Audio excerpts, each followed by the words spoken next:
Alright, I know I said I was going to not do another essay-based video where I take other people's images and just talk about a subject, but something came up. As I was exploring dead games, I discovered there was kind of a convergence that really made a lot of sense. And I know I said that I wasn't going to do these essay-based videos, but let's put it straight. That's YouTube forcing my hand. That wasn't me, really. So, the convergence I was discovering, a lot of things really come down to a very specific year when it comes to old dead games. The year 1983. For games and for the general nerd culture overall, 1983 was actually a pretty useful year. Stare into the void with me for just a bit.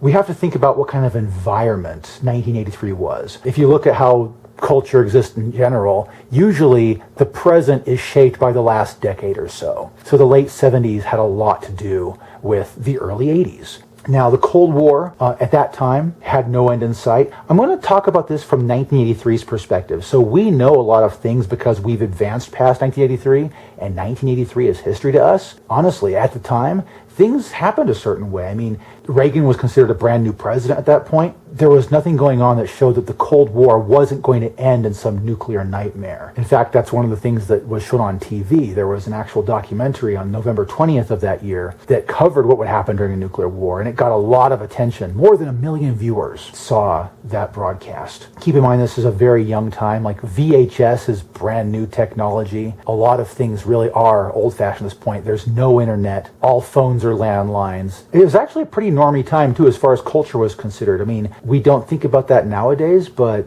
back then, that was just how things were. Film saw something really interesting. The end of the Star Wars trilogy. Well, at the time, they thought it was just going to be the last Star Wars movie, and people were thinking, hey, why not make another sequel? That year had a lot of excitement in May because Return of the Jedi showed, and a lot of people went and saw it and loved it. Other big movies at the time, War Games came out in 1983, as did Krull, Blue Thunder, and the animated movie Fire and Ice, all showed in 1983.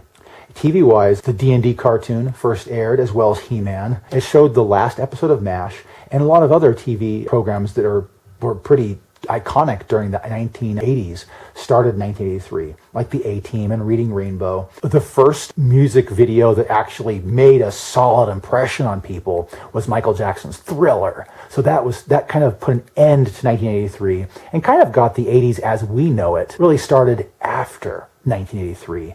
It also had the video game crash of 1983. The video game crash caused a lot of serious questions at times. Was video game as a format going to be relevant in the future? We don't ask that now, but back then it was a relevant question. Which brings us to not video games, but tabletop games. Tabletop games were going strong in 1983. And let me tell you something. In 1983, a lot of previous events were carrying over, and there was a lot of great firsts that started in 1983. There are 3 big events, I would say. Actually, really 2 for most people. But let's just say that the game landscape, as it would exist today, really got its foundations in 1983.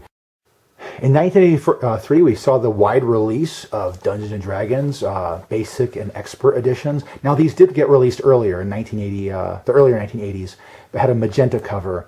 But this was the first wide release. D&D had sold copies in the thousands before. Now it sold it in the hundreds of thousands because the stock was available. This was a very serious part of gaming now, and it had wide release. By the way, an earlier movie, E.T., did feature D&D games as part of that movie, and that actually really helped generate interest in D&D. People don't talk about that, but that scene in D&D was an advertisement of things to come, not the present state of things. But trust me, D&D was on a roll then. We saw the first edition of Warhammer Fantasy. Warhammer Fantasy would grow to become many things. Games Workshop did release their first edition of Talisman as well, for those who are interested in Talisman. Miniature fantasy gaming was kind of a composite thing at this point, but Warhammer Fantasy really started the ball going. Also, not major nowadays. Starfleet Battles released their Commander Edition, which was the first compilation, and that was actually the standard to do Starfleet Battles throughout the 80s. quite a few other things happened in 1983. We saw the second edition of both Star Frontiers, Gamma World, and Call of Cthulhu. As far as role-playing games are concerned, Call of Cthulhu for the first time had a single rulebook format instead of a box set with multiple books inside of it. We also saw Avalon Hill, an old established game company well known for its hex and shit war games and for its board games. They released a competition to Dungeons & Dragons, which didn't survive the 80s, but it was Powers and Perils. First edition was released, and they were hoping they could take on D&D. They weren't anywhere as successful as Pathfinder was in the 2000s, but still, they tried. Task Force Games, the creator of Starfleet Battles, stopped releasing their pocket games line. They were like plastic pouches you could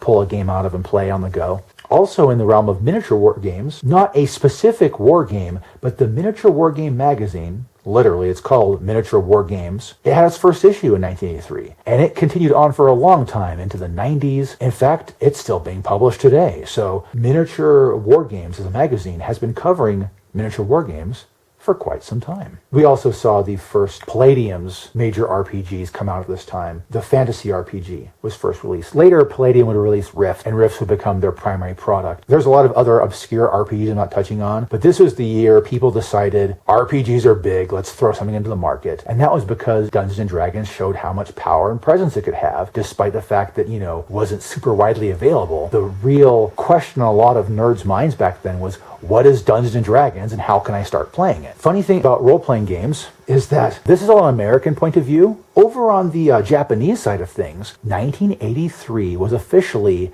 the first year that Sukata Hobbies started producing role-playing games in Japan. The first two were a Crusher Joe movie follow-up, as well as Enterprise, role-playing in Star Trek. In 1983, Star Trek was huge, and Japan released an RPG for that. Looking at it from another perspective, anime had a pretty interesting year in 1983, with Armored Trooper Votoms being released, as well as Barefoot Gen and Crusher Joe. This was also the year where they held Daikon 4, and Daikon 4 is famous for that illegal yet awesome opening animation produced by the company that would become Gainax. Yes, Gainax. 1983 showed a huge emphasis on tabletop gaming, and it really did shape how tabletop gaming was going to go into the 80s. And there's no other way to put it. It's hard to look at one year in time and say, yeah, this was a very focal year, but there have been a lot of years like that. We've just gotten through 2020. 2001 was one I can think of, thinking back. That was a pretty pivotal year. I'm hard-pressed to think of what the pivotal year was in the 1990s. Now, Magic the Gathering was released in 1993. I'm not a historian. I'm not a chronologist, really. But I like to stop and think that this year did have a real impact, and we should think about, yeah, this was a real turning point where the 80s really took form, and it was where gaming as we know it really started. Well, unless you're really into card games, in which case you have a decade to wait until that comes along. Hopefully you like this video. This will probably be the last of the essay types I do. From now on, I'm going to do battle reports and reviews of product, and probably at a really slow pace too. I don't like rushing lots of videos out, so you may see 1 or 2 videos a month from me from now on, unless I get a lot more battle reports in. But yeah, thanks for watching, and hopefully you have a terrific rest of 2021.